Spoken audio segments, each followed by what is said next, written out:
everybody, welcome to the episode 5 of the Turn and Burn podcast. I'm Jason with JR Custom Designs, Rotoboss Rotary Attachments. Today I got with me Chris and Robert. Today we brought Robert on to talk to us a little bit about himself and how he got started and where he's at today with everything. So if anybody has any questions during this, please feel free to shoot it in the comment section, and we'll answer it as soon as we can. But without further ado, let's go ahead and have Chris introduce himself, and then we'll have Robert take it from there. What's up, everybody? Chris, House of Lasers, also Thunder Laser support and training.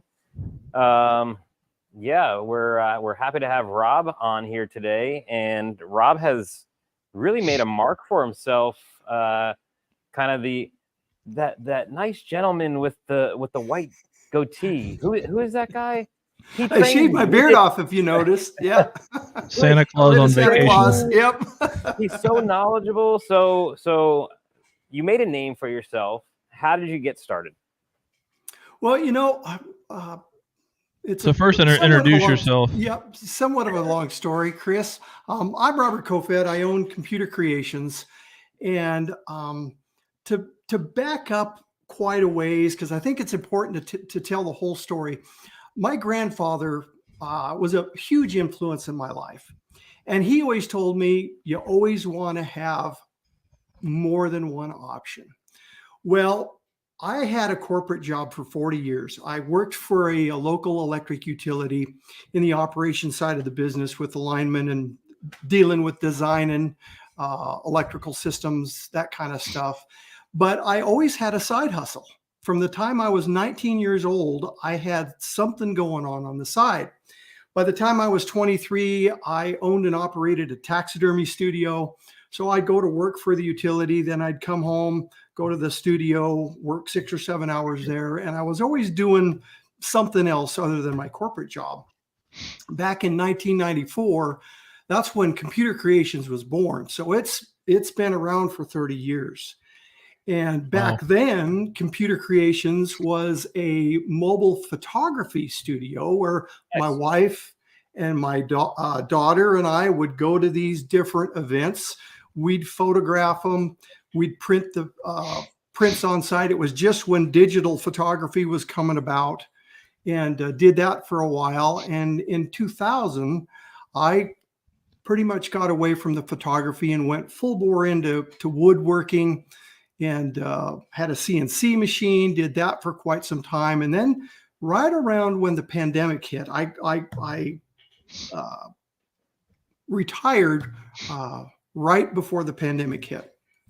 And it was funny because at that point in time, we weren't sure how much money we were going to be able to live on. We had a pretty good idea, but we weren't sure.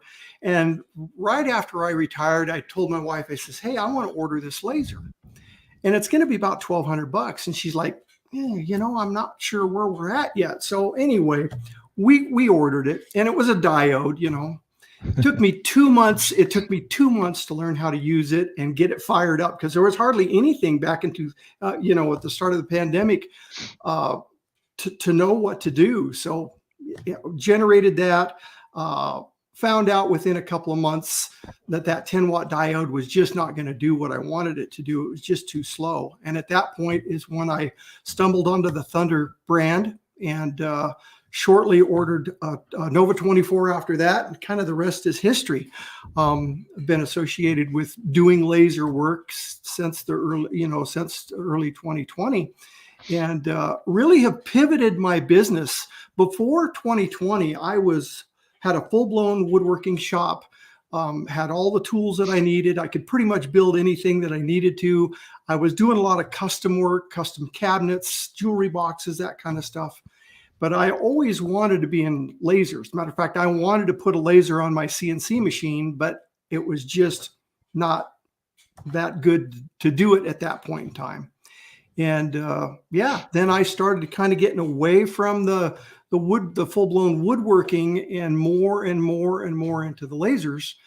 And what I found out is when I retired, and I couldn't find anything that I needed on YouTube to help me learn how to use this diode laser. I decided, you know what? I've always wanted to do a YouTube channel. I'm going to give this a try. I love to speak in front of people. I did that in my corporate job for many, many years, and it's something that I enjoy doing. And so I started it with really no expectation of how big I was going to get, or even if I was going to like doing it. And So when was that? so that was like March of 2020. Okay, so for the YouTube channel, Yeah. which has grown exponentially by leaps and bounds, which is awesome. Yeah, it's, we're getting dangerously close to 30,000 subscribers. I'll have that probably middle of next month. Nice. And Nice. yeah, it's it seems like there's several different styles in YouTube, and I'm kind of that down in the weeds kind of guy. Some people love that, some people don't, and so it's one of those deals where you got to kind of choose what you want to do. And yeah, so it's been good. And what's amazing to me, guys, and both of you will understand this with creating content, is some of my most popular videos on my channel were the first ones that I ever did. Yeah. And I've got one video on my channel that's 10 tips and tricks about Lightburn. Right. And it's been #1 on my channel from the day I released it, and almost 4 years later, it's still #1 today. Nice. That's crazy. And what's crazy is you look at that. I've tried to diagnose it. Why is that so popular? And you compare that to other content, right? Right. And it's like, I don't see the difference. But it's been like I said, when I released it, it went to #1, and it's never come off that mark. A lot of times it has to do with the tagline or something in the or the description, or who you tag during it. Things like that has a lot to do with it too. Well, just Lightburn tips and tricks. I mean, that's a huge title. Yeah. Yep. Yeah, and definitely. And we all know that the title and kind of your description verbiage makes a big difference. Yeah. Oh yeah. Yeah. But yeah, that's awesome. So it's been a passion of mine. I really enjoy it. This last year, I stepped up my game and got some pretty good quality camera equipment, and I migrated over to DaVinci Resolve for photo edit or for video editing software, and that's pretty much, you can take that as far as you want to go. But so that's an interesting side of it that doesn't get discussed. So shooting the video is a very small portion of what we do. Yeah. There is probably 2 to 3 times that work going into post, making the video, whether it's, cutting and editing and clipping and adding transitions and all that stuff. I mean, that's a lot of work. It's a lot of time, and people don't realize what goes into it. They're happy to comment. Oh yeah, sure.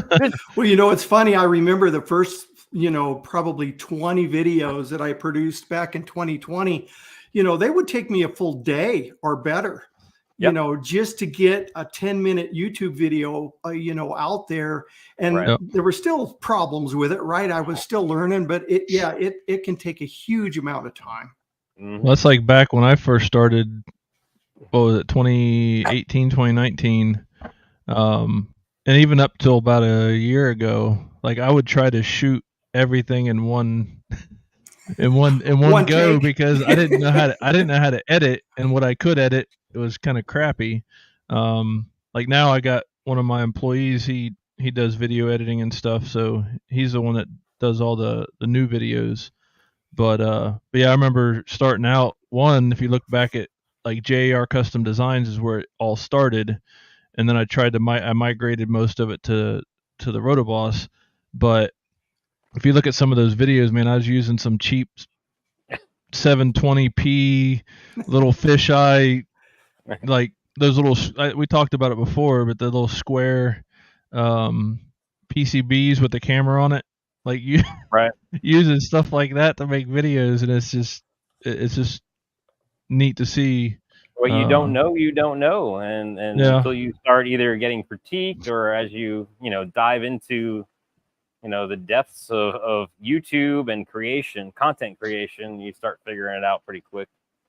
Well, that's one thing I didn't. Unfortunately, I didn't put a lot of emphasis on early on was videos. Like I did a lot of stuff early on with instructional videos and things like that. But as far as like my brand, I neglected a lot of that with videos and stuff like that just because I didn't have time. Right. So I mean, social media is like a double-edged sword. I mean, if you do it right, you could do it good, or everything kind of goes well. But if you don't do it right, then you kind of get what you get. So Rob, you went from starting a YouTube channel and messing around with lasers and figure them out to training people. And now you have these twister trays for the Thunder laser to help with the rotary tools. So yeah, I mean, you can explain a little bit about your training and how that I'm sure it happened kind of like me. Hey, I see you're pretty good at this, and I love your videos. How much is it? Yeah. How much for an hour of your time?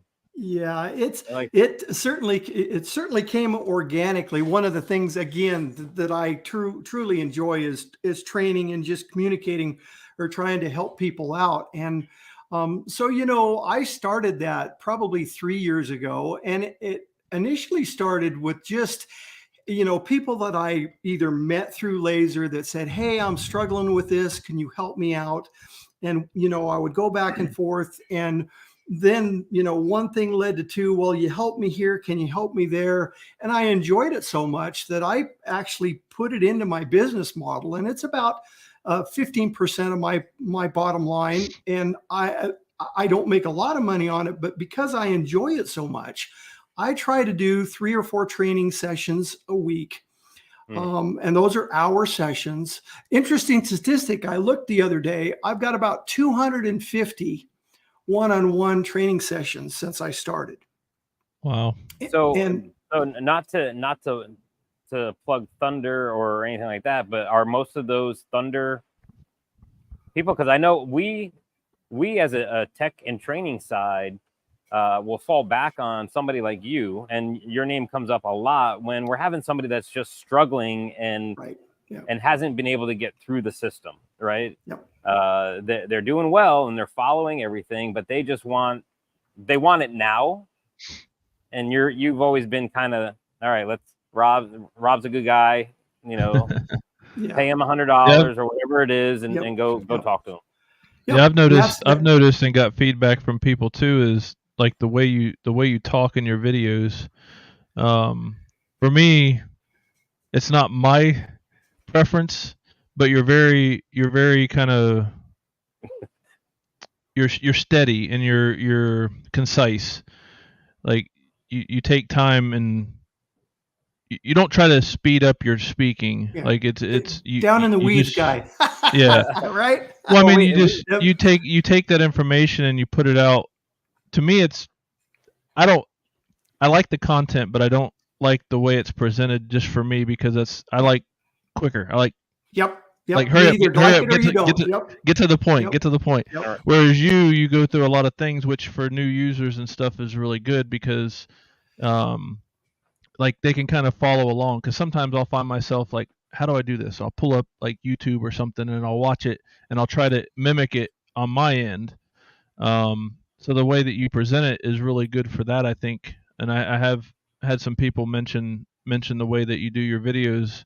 I haven't heard anything negative, but it's just the way you do it. People can easily follow. If they want to try to kind of keep up and do it themselves, you afford that by the way the pace of your speaking. Well, I don't know, Rob, about you, but for me, I'm a simple guy, and the more basic I can explain it, I think it's the easier it comes across. I mean, the criticism that I get now is like, man, your videos are so long. But you can pause it and come back, pause it, figure it out, come back. I'm breaking it down to the very small details and stuff that you may not want to know, but you should really understand if you're going to be using a machine that's $15,000. Yeah. This Yeah. isn't a printer. This is a machine that can light your house on fire. Right. So Exactly. you might want to know some of these Just these a few important details. parts. Well, Right. yeah, Right. I'm the kind of guy that I want to teach you the whys and hows and not just give you the answer. Right. Because Right. you're going to come back to me 3 minutes later for another answer. And I'd rather, it's kind of like teach a person to fish instead of just providing the fish. It's a same Correct. concept. It's one of those deals where, and let's face it, we've got a huge number of people that are coming into the laser industry that may have not done a lot of their homework, right? And they just don't know what they don't know. Right. And they think it's going to be I'm going to look at this thing for a couple of hours and I'll be able to master it. And that's going to be that. And it just isn't that way. And so a lot of people get confused with the whole printer, because like Glowforge really screwed things up with that, calling it a laser printer. So people think, oh, I just plug it in and it's a printer. hit start and then it goes. Well, yeah, it's not quite that simple. When you get into these higher dollar machines, and even the Bolt, which isn't a high dollar machine, it's an affordable machine. It's still not a plug and play. There's still a lot of settings that you need to learn, and you have to be the master of your tool, like an artist. Like a welder. It takes him schooling to learn how to weld. Yeah, I mean, you're just taking electric and burning some shit together, but but to do it right and have it solid and structurally sound, you got to know what you're doing. Yeah. You got to test and play with it and see what works. And lasers, huh? Whatever. Yeah. The lasers really not any different.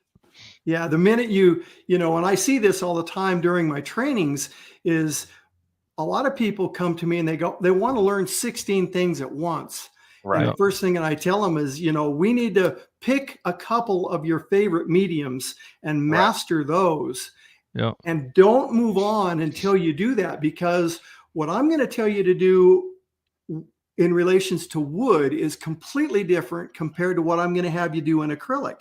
Right. And if you try to do all of those at the same time, you never understand the nuances of the different materials that you work with. And once people understand, I see why, then they're off and running. But everybody's excited. They have ideas on what they want to do for this and that and the other. And it's you gotta get the basic mechanics down first. Yeah. Yes. So I just bought a bolt. And I just finished the training academy, and I'm gonna do a full wrap now. I'm just gonna do a full wrap. like a lot of people don't understand that we have slowly stair-stepped our way to that achievement, and it is an achievement. There's a lot of things that go in. You just don't put it in there and press some buttons and perfect full wrap. Yeah.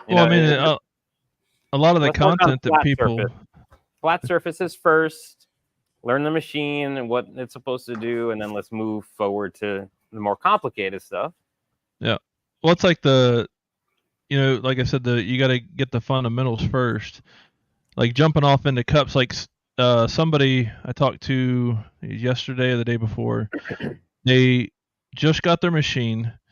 They've already committed to a job, and they've never used either the laser or a rotary before.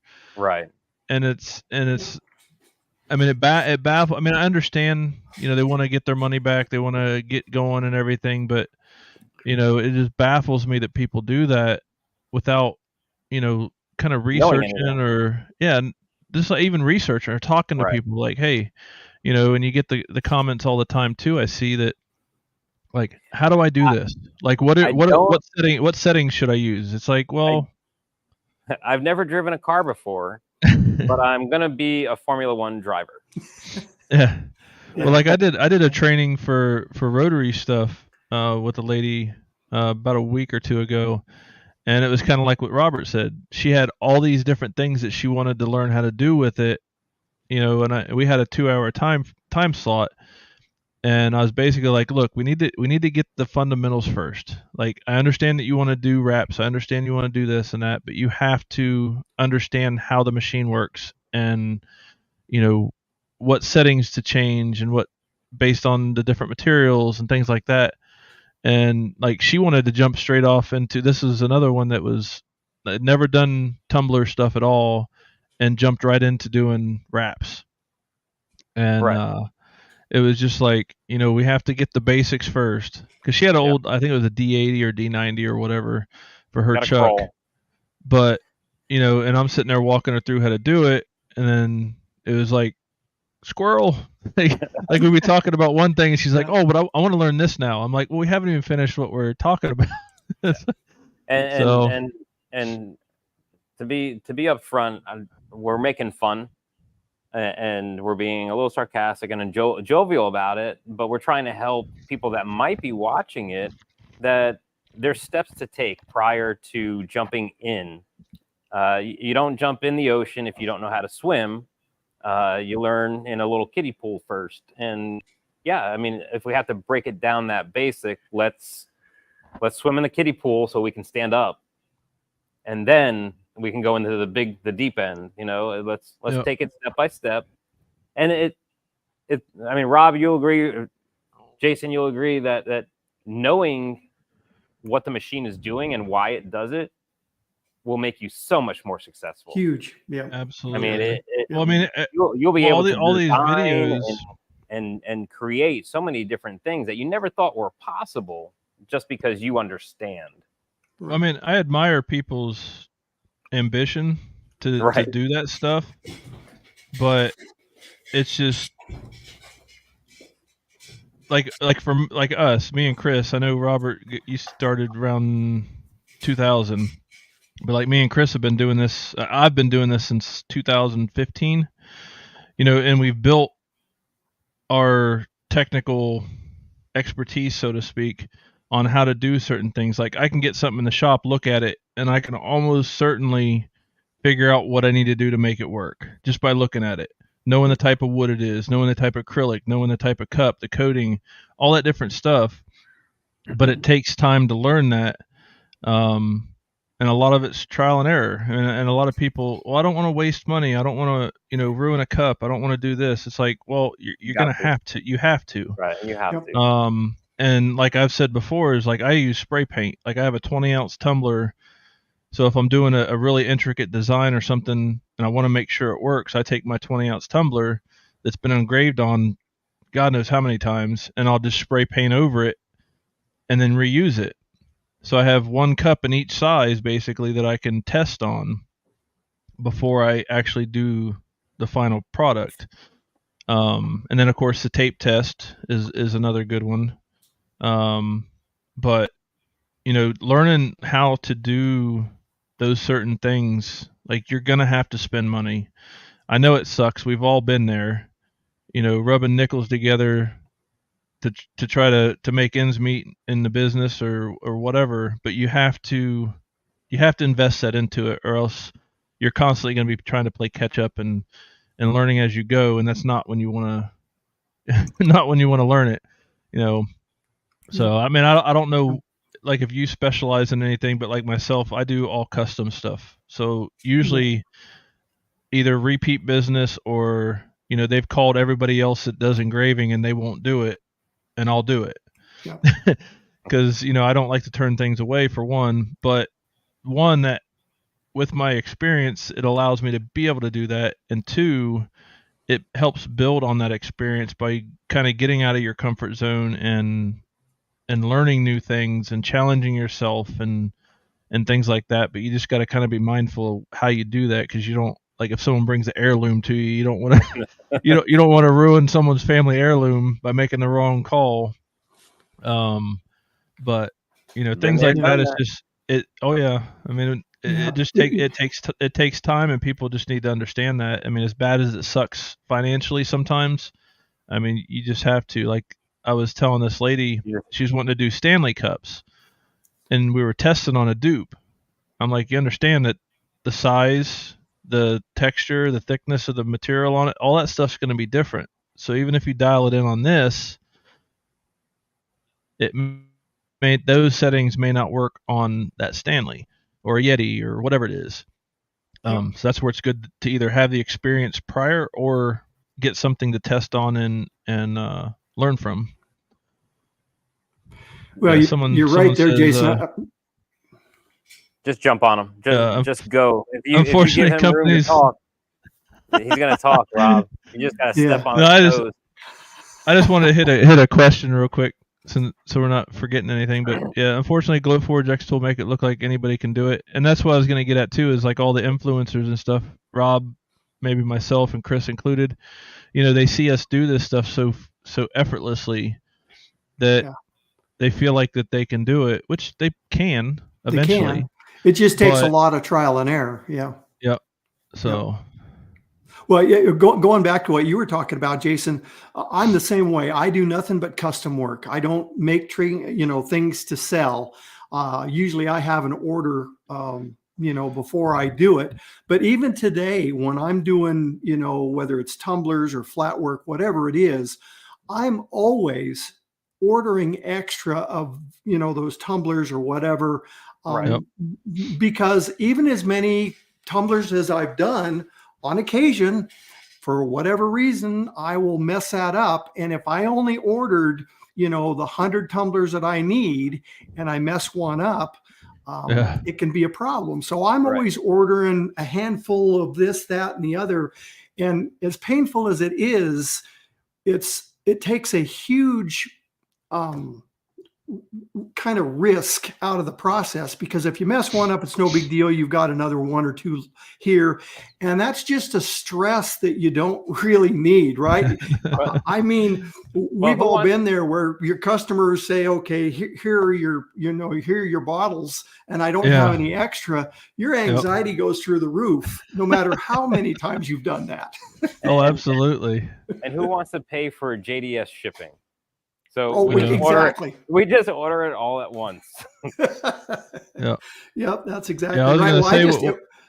I was going to say just from the extra order, I just did a pretty large kind of a wood tray with the slate insert from JDS. Yep. I did a huge amount of those, and I ordered 15 or 20 extra just to have, because I didn't have those, and I used I think 14 of those extras out of the 15 or 16 extra, because there were defects in the product. Now, JDS is going to make it right, but if I wouldn't have done that, I would have, had to wait for them to ship me more. And so that's the other reason. Not that JDS has, most of their stuff is incredible, but I don't care where you're getting your materials from. You want to put a little buffer into your orders, either from a mistake that you've made, or maybe you want to try something different. Or a lot of times that customer calls and says, hey, I miscounted. I need 3 more. Right. Oh, yeah. Yeah. I've had that happen before. I place an order and I happen to get extras, and then the customer calls and says, hey, can I get an extra 5 or 10 of them? It's like, I kind of I play it down like, I'll have to see if I can get them, and because I mean, I don't want to overpromise and underdeliver. I'd rather underpromise and overdeliver. Right. I'm probably not as stocked as Jason is, but I'm sure I'm stocked like you are, Rob. Yep. I have extras. I always buy extras, and I have 2 shelves filled. So maybe somebody comes in and plans like for their anniversary, like I do. So about 5 minutes before dinner. Hey, I need that cutting board. Yeah, I've got one. I'm on my way. Right, Rob, what you got? So I have it. I'm ready to go in case that last, a buddy or somebody needs something real quick. I have it.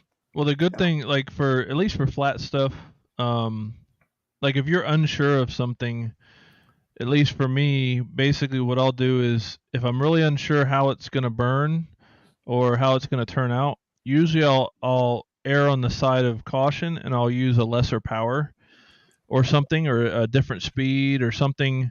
That way, if it's not right, I can go over it again. You can sneak up on it. Make it a little deeper, make it a little darker by changing some settings around or whatever. Because if you go whole hog on it and just dig into it and it's not right, you're done. And the same You with can't back up. Yeah. Same with cups. Like every cup we do, whether it's 1 or 1,000, I always do a test, a tape test to make sure it's coming out right. Whether it's a cup I have on the shelf that I could just easily grab if I mess up or not, and that's kind of the other person that does our laser work in the shop. I have her do the same thing. It's like, I don't care how long it takes. If it takes an extra 10, 15 minutes, do a test, make sure it's right. Because I mean, you don't want to do rework and you don't want to waste money, and spending an extra 10 or 15 minutes to do a test, even though it's one cup, could potentially save you $10 to $50 depending on what the item is, you know. So it just, for me, it works that way. It's better to do a test regardless of how comfortable you are, because like I've been doing this for the rotary stuff for probably 6 or 7 years, and I still do a tape test almost every single time, because you just never know. Jason, throw that last comment up. So this is pretty interesting. Like, yes, it was around, and I don't disagree, but the content that was available for lasers was non-existent. It did not exist, and it was in retrospect, I'm thinking it's a good thing that it was guarded. The information was guarded, and it kept the industry not as flooded, definitely not as flooded as it is now. I mean, the ease of finding information and the ease of getting a machine is totally different than even, you're talking 24, right? 2004. We were talking, 2015 when we started, there was still zero information. Nobody was letting it out of the bag. No, it wasn't talked about. Very guarded secrets, especially for fiber. Fiber, forget about it. They just they literally mess with you on Facebook groups. Like, yeah, look at this this polymer magazine that I have. It's I'm engraving it red just with settings. No, it was dyed underneath. You painted black. They were just screwing with people. But looking back and looking at how flooded the industry is, I liked it back then. I mean, back then we were the content. Yeah, for a lot of it. Rob started, he was probably one of the first to come on board. When I started, I mean, there wasn't a lot of YouTube channels for. I mean, you had Russ Sadler, which was where I learned a lot of stuff from. Right. Yeah, we all did. But he's like an in the weeds kind of guy. So if you're not ready for an hour and a half or 2 hour video on how to do a dot test, or something, he's not the guy for you. But you can learn an infinite amount of knowledge by watching his videos, and I learned a lot from him. I'd sit there for hours just watching his videos. Yeah, that's really all we had. Like, I don't understand the question. Like, we were lucky. I wouldn't say we were lucky. He does talk a lot. He does, and he's gotten more than in the weeds. Like, he's now not making as much content, but commenting on other people's creations and trying to prove them wrong. So he's in the final stages of this stuff, and now he just has points to prove and a knowledge to prove. Yeah, but I mean, either way, I mean, the knowledge he has is over and above what most people need. But like, for myself, I'm a very technical person. I like to know like the ins and outs of everything, on how it works, why it works. So for me, it was really good. But you can also pick pieces of what he does and says in his videos and just use that knowledge at some point. Right.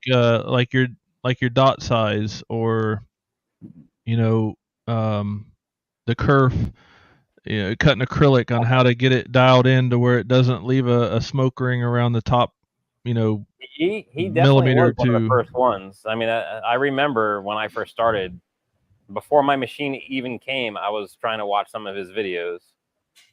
Yeah, I remember that. And then we started doing our videos around 2018, I think. Yeah, somewhere around there. see but yeah, I mean, it was for the lack of information where it pushed me to start mine. Yeah. And just a general understanding of it where, a lot of people just didn't get it. It doesn't click, but obviously for us, it did, and we shared it. Yeah. Yeah, because I mean, for me, like sharing the knowledge is important. Because even like some people that are around here that do laser stuff by me, I mean, they stop by the shop, we talk shop. I'm not afraid to share information because I mean, there's enough to go around really, and Right. you know, I'm more driven to help people than I am myself in a lot of ways. To see someone else succeed or learn something is satisfaction for me. Um, and I think just from knowing Robert, I mean I feel he's the same way as far as his information. I mean, obviously at some point you got to monetize your knowledge because otherwise people are just going to take advantage of it. Right. And but like doing these podcasts and things like that, we put out information. Some of it may be irrelevant in the current state, but at some point maybe you can look back and be like, oh yeah, I remember them talking about that or something like that. So just having a free flowing source of information, I think is key. And like when we first started, everything was guarded, like everything. Yes, Chris. Thank you. So I mean, I did want to discuss a little bit about the trays that Rob's making. Yep. Because I mean, I've done the lack of anything and put it on the crumb tray on the bolt. I've done the drop down brackets. No offense, Jason, but if I want to go from different rotaries and I don't want to have to deal with the drop down brackets on a fixed machine or a fixed rotary, it seems like you have a great solution. Yeah, a little bit of background about how those the Roco twister tray came about. First of all, Roco, it's the first two letters of my first name and the first two letters of my last name. So that's where Roco came from. Twister, I figured, rotaries, that kind of stuff. My wife actually came up with a lot of that. But initially, when I got the bolt, and it was doing such a phenomenal job of engraving. I do a lot of boxes that are about 6 inches deep, a lot of pet memorials, that kind of stuff. And currently the bolt wouldn't do that with that 4.1, inches of Z depth. So originally that's kind of where it started. And once I got some mock-ups done and I put my rotaries in it, the light went on and went, wow, I'm keeping this. And this is what they look like for anybody that hasn't seen a tray. This is the one that goes in the bolt. I've got one that I just released on Monday that goes in the Nova 24 that really makes it nice. But hey, Rob, when's the one for the 63 come out? Well, here's the deal. Check this out. What I did, Chris, is I made brackets for the 24 tray so you can drop it in between the slats for any of the Nova series. That's true. I mean, you just take out the you just take out 9 slats and you drop it in. Yep. Oh. That would work perfect. Yep. And then, you have, this would be if, you got the Talon mounted up. And so typically the beauty of this is because the tray indexes to the front of the frame on the bolt, I can just take this, use this hole in the middle and just drop this whole assembly into the bolt, pull the tray forward, pin it, and you're good to go. And it's been really repeatable with anything that you can clamp in. And Jason was gracious enough to help me with these clamps when I didn't have a Talon, and it's working out real well. And so a lot of people now are just, I've got a mount that hangs on the wall. Matter of fact, you can see it right there. Yep. I've got them hung on the wall. So I just take it off the wall, drop it into the laser, plug it in, make sure it's indexed up front, and away we go. So, if you're interested, my online Shopify store is just computercreations.online. kofoed.com, and you can go in there and, you can order all the different trays. I've got the different blocks that are up. The Nova 24 tray is on sale until the first bunch are sold out. And Yep. I'm offering free shipping on that. So, and this isn't some cheap steel that's going to rust. This is made out of aluminum, isn't it? yeah, it's 1/8-inch aluminum, H5052 aluminum, and it's very rigid, as Jason can attest. It's won't rigid. It won't rust. Nope. Yeah, the only but that's the only fine. concerns I had when it first came out was the fact, like, where the corners aren't welded, where they're just pinch folded. That was my initial concern, but after using it, I mean, it's the thickness of it. What is that, through 2 mil, 3 mil? Yeah, it's Something like that. 0.125. It's 1/8-inch. So it's, 1/8 inch. So I mean, it's really stout, and can't wait to see the 24 one, because I mean, I think that one will be good as well. Like, I used the tray, and I told Robert before, I was like, I hate to admit it, but I think you got me, and then I hate myself for not coming up with it first. But yeah, I mean, it's like the drop downs or the tray, they both work the same as far as what they do, but the tray is definitely much easier to put in and take out. This is recorded. Hey, no, I'm not afraid to admit defeat. Yeah, you got it.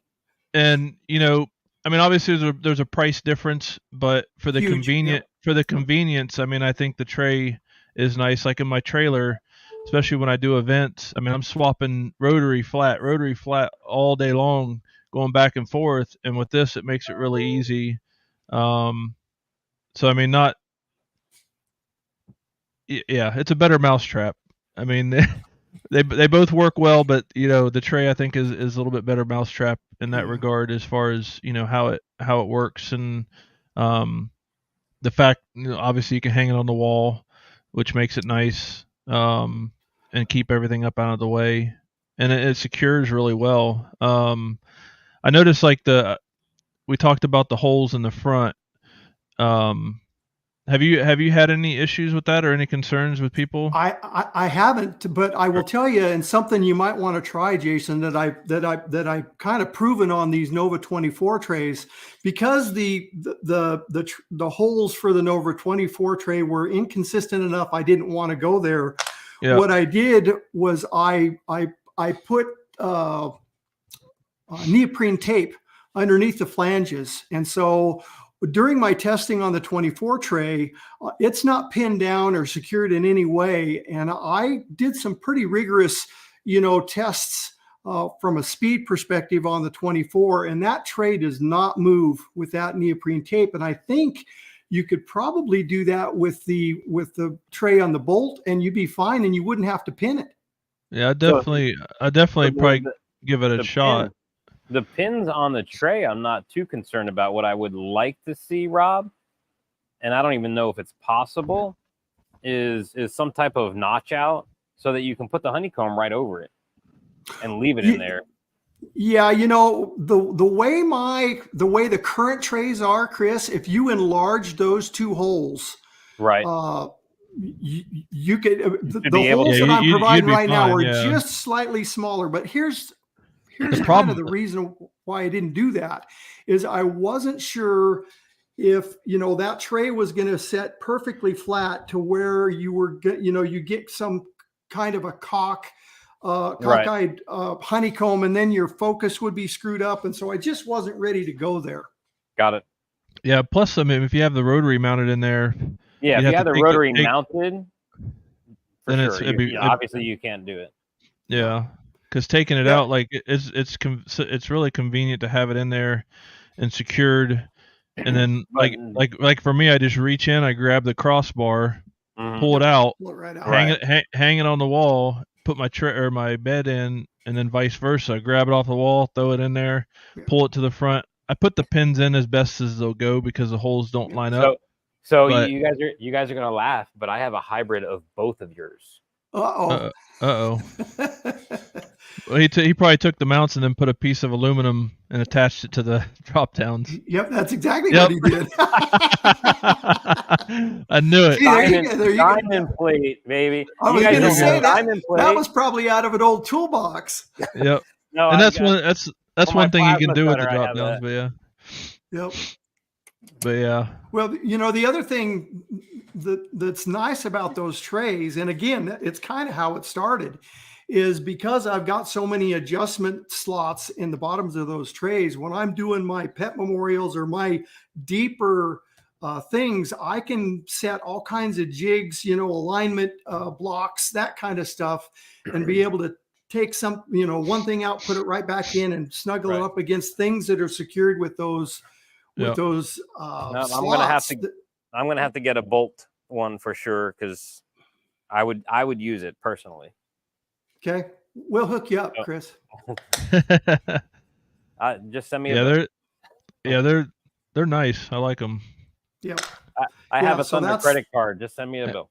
And I don't care if it's I'm not worried about it, my friend.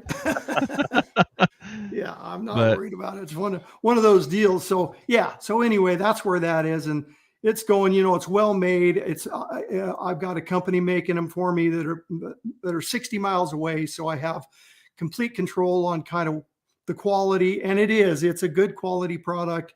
They're not cheap. You know, it's one of those deals that I was going to make a quality product or I wasn't going to do it. And so that's where we're at. And so far, I think we're okay. No, I noticed, and I put out in my video I did recently, between the version 1 and version 2, the color of the metal changed. Did you change the type of metal? No, you know what that was initially. The kind of the matte finish is where it was deburred. Because the alignment guides are a single line cut completely through the aluminum. Yep. I wanted them to go ahead and deburr it, and I ordered one order that wasn't deburred just to see how much more work it was going to be for me to do that, because it cost money to deburr it. But there's no doubt in my mind, after having both, we're going to deburr the rest. Yeah. I will tell you, if you haven't got it already, it's called a skiving tool. You probably have heard of it. Maybe not. I don't think I have. But it's like a small screwdriver. It's got a hooked tip on it that's kind of curved and sharp on one side, and it's made for metal. I mean, we use it for plastic, but you could take it and just run it right around the hole, and it takes that sharp edge off. So if you got any that weren't done, you could easily do that. And they're really cheap, and they got different blades for doing different types of stuff with. But it's a really quick and easy. I mean, it's just literally just ream the hole and it's done. Done. So Rob, I'm going to make a promise to you live on air that if I have one of your trays, it's going to be the first mirrored. Oh, nice. Yeah. You're gonna polish it. I'll polish it to a chrome finish, aluminum chrome finish, and post about it, because that would be pretty cool. Yeah, you know, I wanted this place that I'm having them made, they do anodizing as well, and I'm gonna have one anodized, and it's real close to the Thunder Blue. Right. But it's one of those deals where I didn't want to go down there, because how many anodized of what color, and of course that's just more. And how much does it change? Is it inconsistent and all of that? Exactly. Yeah, no, I don't blame you. Blue is a very hard color to get, like master. Yeah, because if you go a little too much or a little too long or a little too little, it'll change the color drastically. No, Jeff. Don't do it, Jeff. I'm doing it. Jeez. We want to see it, Jeff. Send me a picture, bud. So the question, are the holes in the bolt inconsistent from the manufacturer? The pins, the registration pins on all of the machines are built and pinned for each machine. Yep. So they are inconsistent. They are proprietary to that machine. Yeah. So they're all adjusted. And that's what I've noticed. Yeah. So originally what I did, Chris, is, I've got the, just the quarter 20 carriage bolts that will fit on any of them because there's Right. not that much slop. But the minute we went to the regular, the 3D printed pins, which is quicker, faster, easier. But I really believe after the testing I've done on the Nova 24 tray, I think you could put in some 1/8" neoprene tape underneath that bolt tray, and I think you would be fine. Yeah. Yeah, I'll definitely get a shot when I get mine. Yeah, But also, like we let me talked, know. I'm gonna make some of those clamps that I was talking about Yeah. that can sandwich it between the bar and the actual tray to hold it in place, and just have them like on a thumb screw or something quick and easy to put on and take off, and Yeah.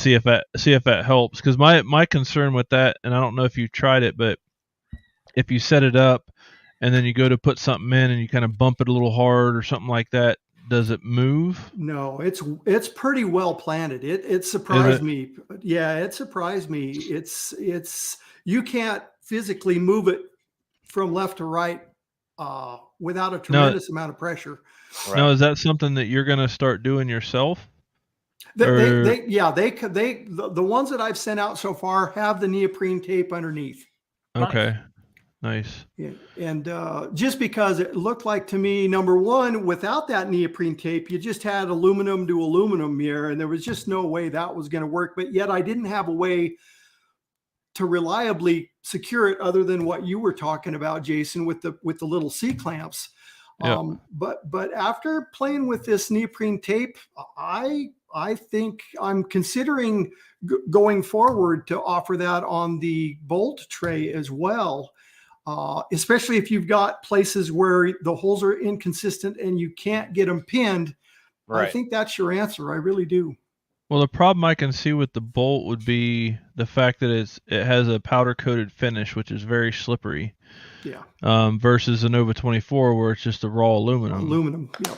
I mean, I've got some I've got some tape, and I can try it and see what Yeah, give it a try and let me know. I'm going to try it on mine. Like I said, I've got probably close to 200 trays out there now, and literally I've had not one person indicate that there was a problem there. But if there is, I think that neoprene tape, you're going to lose a little bit of your Z, but it's 1/8 of an inch, so it's not that big a deal. Yeah. But I think if you've got alignment issues going on, that may be something. I'd try it for me, Jason, if you would. Let me know what you think. Oh yeah. Like Jeff's talking about the brute force and putting the pins in. Like on mine, I got one hole lines up perfectly. The other hole is a little bit skewed to the left and up. So, and with the pins being stair stepped, I usually push it into the second step, and it wedges, and then I don't have any issues with it. Yeah. So Rob, you're thinking that taking a unibit, just opening up that hole a little bit, will allow you to adjust it. I like the idea of the neoprene, and it's just going to stick there, especially when you have the weight of the rotary tool on top of that. It's not going anywhere. Yeah, I don't think it's going to go anywhere. No. I know, like I said, I've spent a pretty considerable amount of time on the 24, and it's not my 24. I don't have a 24 in my shop. I've got a fellow creator that's got a 24 in the same town that I've done. So they were gracious enough to just let me do what I needed to do to prototype and test. And I've spent a considerable amount of time over there doing that. And I'm very confident in the tape for the 24 for sure. So, which is nice because that's just one less thing you got to worry about. You set it in, you pull it forward, and away you go. Yeah. Yeah, I think you definitely got a winner with it. I'm just glad Jeff is still responding. That means he's not polishing his.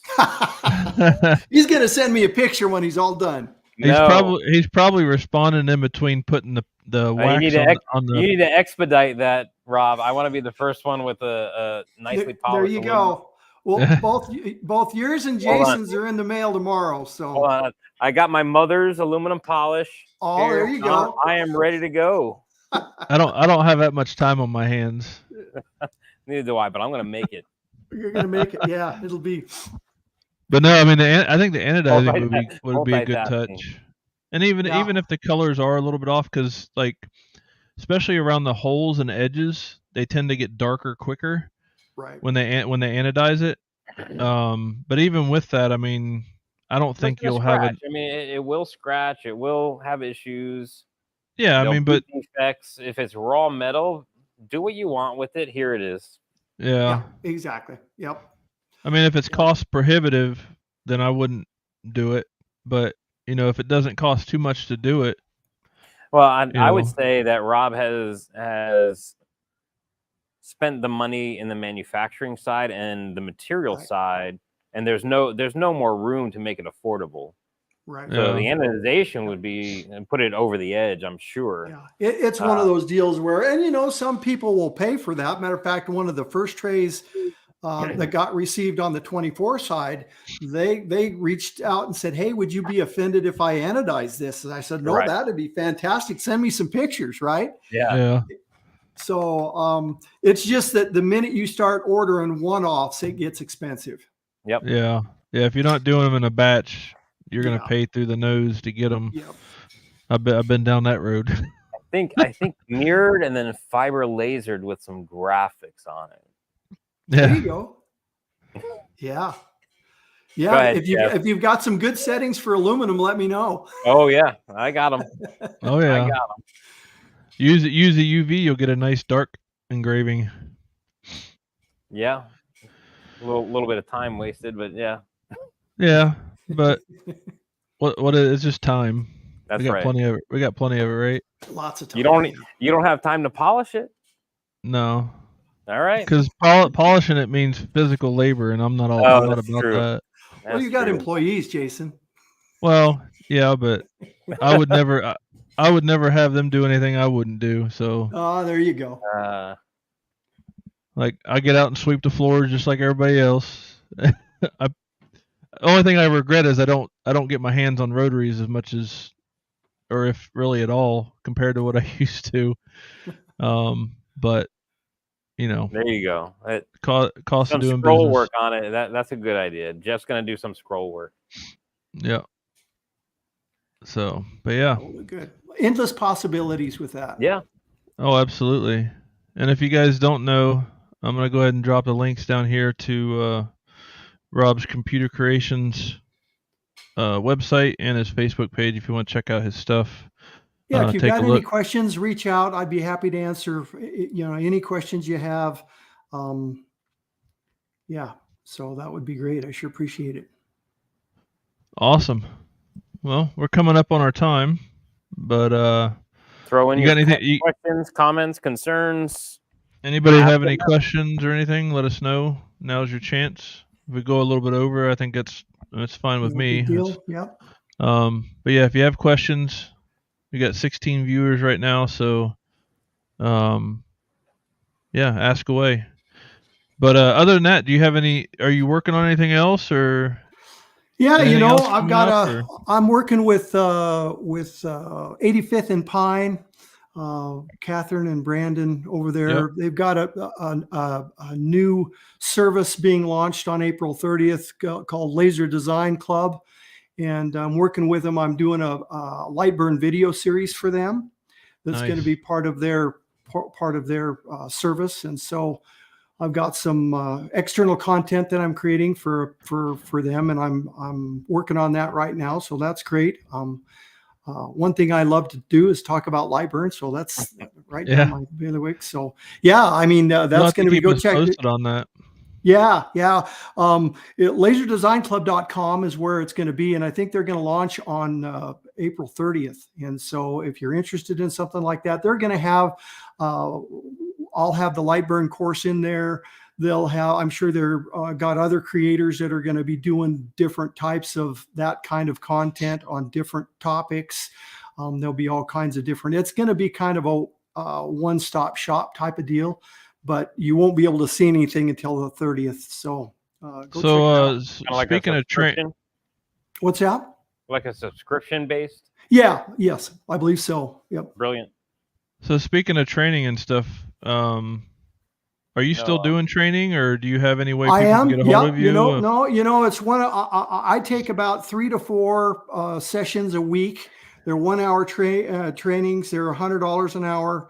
And you know, what I like to do, what I really enjoy about the training part is you never know if you're going to do just basic stuff or, you know, advanced stuff. And so if you need some help there, you know, hit me up on my Facebook business page. We can schedule something. I don't have a schedule posted. My schedule's so dynamic at this point that I'm doing it kind of old school, just when I can fit it in. And so, yeah, so I'm not doing a lot of it, but I'm doing some of it, and I will continue to do it. I'm about 1 to 2 weeks behind typically.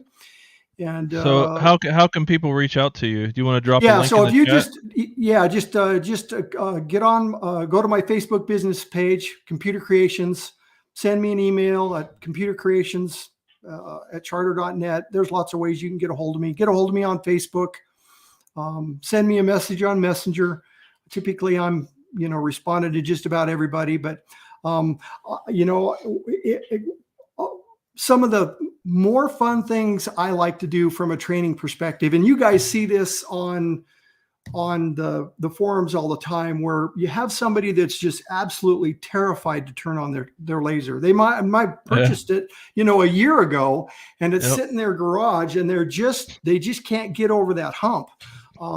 Those are the kind of people I enjoy working with, you know, and you take them, and then, you know, 3 weeks later, they're, you know, starting to do stuff, and it's pretty rewarding, and from my perspective, to do that. Or maybe you've got a real, you know, you're thinking of a project, but you don't know how to approach it. You don't know how to set it up in Lightburn, or what it might take in your laser. I enjoy those as well. Absolutely. So let's see. You got one question. What's the max weight the Talon chuck can hold? Well, that would be subject to, you know, the length of it mainly. I mean, I've done the 2.5 to 3 pound glass beer mugs without any issues. If you get much longer than that, like we have 2 separate locking mechanism. We have the actual protractor lock mechanism, and then with the kit that you get with the rotary, there's actually a replacement thumb screw that takes the place of the pivoting grub screw on that same side. So if you need to actually hold it more to keep it from tilting, you can replace that grub screw with a thumb screw and add an extra a second tensioning device. But the way that the chuck is designed, the pivot of the head is actually off center, so it's about 2/3 of the way up. So your weight is slung down low, so it's less likely to be able to pivot. So it's not centered, because if it was centered, it would allow it to pivot with less weight. So it's off center to allow it to handle more weight without moving, and then in addition with those 2 options for locking it in place. Now, as far as the jaws go, there's several different sets of jaws that come with it, or not jaws, but the rubber pads that come with it, that you can mix and match and see what works best for the object you're doing. And then there's also, if you get something that's too heavy, there is provisions for a arm or a support arm that can be attached to the rail to assist in things like that. But I mean, it would be pretty drastic to get something that it wouldn't hold. But as far as a weight, I don't know an exact weight for it. Bowling pins. You got your work cut out for you. Bowling pins. We actually have well, with the adapters that I'm coming out with, they're basically extensions that extend the jaws away from the face of the rotary about 1.5 to 2 inches. And with that, the teeth are serrated, so you can actually grip onto wooden things or whatever, and plus you can add your rubber bumpers to the end of it to make that extended out further. So if you're doing like something small like a shot glass, and you don't want to worry about the head hitting the chuck, then that spaces it away to allow you to do stuff like that. But as far as bowling pins, obviously I've never done one, and you know, it could be done. you may need support for that, just because how awkward it is and would be to hold. I can attest that I've done one on a junior. Yep. And then can I add a talon to a Rotobosser Junior? Yes. So we have a video on YouTube. I can actually drop a link in the comments to it. There is a video on how to set that up, and it basically just replaces the end piece on the slave wheel side with the bracket that holds the chuck. And that can be adapted however needed to make it work. And also it works with the Ascend, which is originally what it was designed around or to work with. And then we also have an extension block for Galvo and for the Ascend or the Junior or whatever, that raises it up a little bit. So if you have something that's a really unique shape and you want support on it, it actually lifts it up so you can actually get that. Because there was a lady, Holly had that issue, and she made up her own little support wheels. But there is a bracket that is available to extend it up a little bit if you need to. Yeah, Tom, just let me know. Yeah. Anybody got any last questions before we head out of here? Sorry for the Facebook users. I don't know who you are on here, but I'll make sure to reach out to you on the actual video itself if you need anything else. So yeah, it looks like that's probably going to be it. So we'll go ahead and wrap this up. Like I said, at the bottom of the screen, you got the links to Robert's website and Facebook page. Check them out. Check out his trays. If you need help with anything, let him know. I'm sure he can help you out, fit it into your schedule. But I think one of our topics for next time is something that Rob brought up, which is something that I ran into when I did a on-site visit, is the comfort level of people using their own machines. Yep. So maybe we can do a discussion of that, and something to look forward to for next time is overcoming the fear of using your machine. Yep. And that leads into the next thing I was going to say is, if anybody has any suggestions of things that they'd like to see or have us talk about, because eventually we'll probably do like a light burn session where we're talking about different features of light burn, things like that. The thunder lasers, all of us use thunder lasers obviously, but I've had pretty much everything that's made except for AP and Laguna. So, I mean, I have a little bit of knowledge on all those. So we'll definitely start getting into kind of addressing light burn questions and concerns and issues, and as well as thunder nuances and things like that people have questions. But if you have anything, nuances? There ain't no nuances. Well, no, just like a lot of people that have a Nova, they get the bolt and they're still running it 0.08 on their line interval. Yeah. And they're having to defocus like crazy to keep from getting spaces and dead spaces and stuff. Yeah. And just things like that where, the beam size is different. Just going over nuances like that, not negative things, because I mean there's not too many negative things to speak of, just differences in the machines and how they work and all that stuff. This thing's pinging at me, telling me to get off. Thank good content tonight. Hope to meet Robert in a few weeks. Awesome. Are you coming down to ISA, Robert? No. Oh, okay. You're gonna be at ISA. Yeah. I gotta put up with you again. Yeah. If anybody's gonna be at ISA in Orlando in 2 weeks in April, feel free to hit us up. We'll be at the Thunder booth. You'll be able to talk to us, see our stuff, see how it works. Well, not just mine, but Thunder's obviously. But yeah, so if you're in the area, you want to stop by, feel free. I don't know what booth number they're at, but just look for the Thunder banner. I'm sure it'll be hanging up high, so you'll see it. But, yep. But But yeah, I'll we'll be there so- early Tuesday. I'll be there setting up and getting ready to go. So yeah, I'll be there Wednesday. But That'd be awesome. But yeah, so Robert, you got any last minute kind of closing? Yeah, I remarks just you'd like wanted to thank you, Jason and Chris, for allowing me to come on and tell my story. I really appreciate it, and I think this is great. Chris? absolutely, sir. No, thanks guys or everybody, ladies and gentlemen, for joining us, and we'll see you on the next one. All right. Yep. Thanks, Robert, for coming out. I really appreciate you taking the time to sit down and talk with us and let us know a little bit about your story and your history and what you got coming and what you got out there right now. Chris, as always, you're wrong. But